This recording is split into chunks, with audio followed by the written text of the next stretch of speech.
Kaleshwaram project అవినీతిపై CBI విచారణ జరగకుండా కాంగ్రెస్ అడ్డుపడుతుందని నిజామాబాద్ ఎంపీ ధర్మపురి అరవింద్ ఆరోపించారు. అన్ని రాష్ట్రాలతో పాటు తెలంగాణకు కూడా కేంద్రం సాయం ఇచ్చిందన్నారు. బీఆర్ఎస్ కాంగ్రెస్ మధ్య రహస్య ఒప్పందం ఉందన్నారు. 10 ఏళ్ల బీఆర్ఎస్ పాలనలో జరిగిన అవినీతిపై విచారణ జరిపించేందుకు సీబీఐని ఎందుకు అనుమతించడం లేదో రేవంత్ రెడ్డి చెప్పాలి అని డిమాండ్ చేశారు.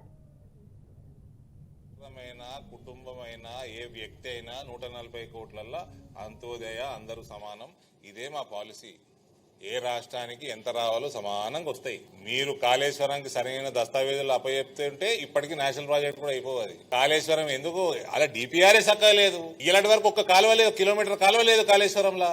అరే నీ ప్రభుత్వం నీ చేతిలో నువ్వు సిబిఐని వాపస్ అలౌ చేయి. కొల్యూడ్ అయ్యేది ఏమన్నదండి, అలౌ చేయండి. అలౌ చేస్తే కదా కొల్యూడ్ అయిందో లేదో తెలిసేది. కేసీఆర్ ముద్దుల బిడ్డ పోయింది కదా, 2 సార్లు అరెస్ట్ అయ్యి డబల్ అరెస్ట్ అయింది. నెక్స్ట్ ఇప్పుడు సరే సిబిఐని అలౌ ఎందుకు చేస్తలేరు? ఇలా let us make this headline.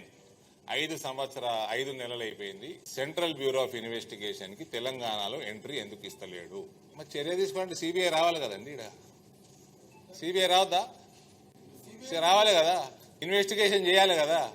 CBI take up చేస్తే కదా కమిటీ చేసేది. ఏం సిబిఐ ప్రొసీజర్ సిబిఐకి అప్పచెప్పరు. మీరు పేపర్లో ఎందుకు డిసైడ్ చేస్తారు? అంతర్గతంగా ఏం లేదు, రాజ్యాంగబద్ధంగానే సిబిఐకి ఎంట్రీ క్లోజ్ చేసారు.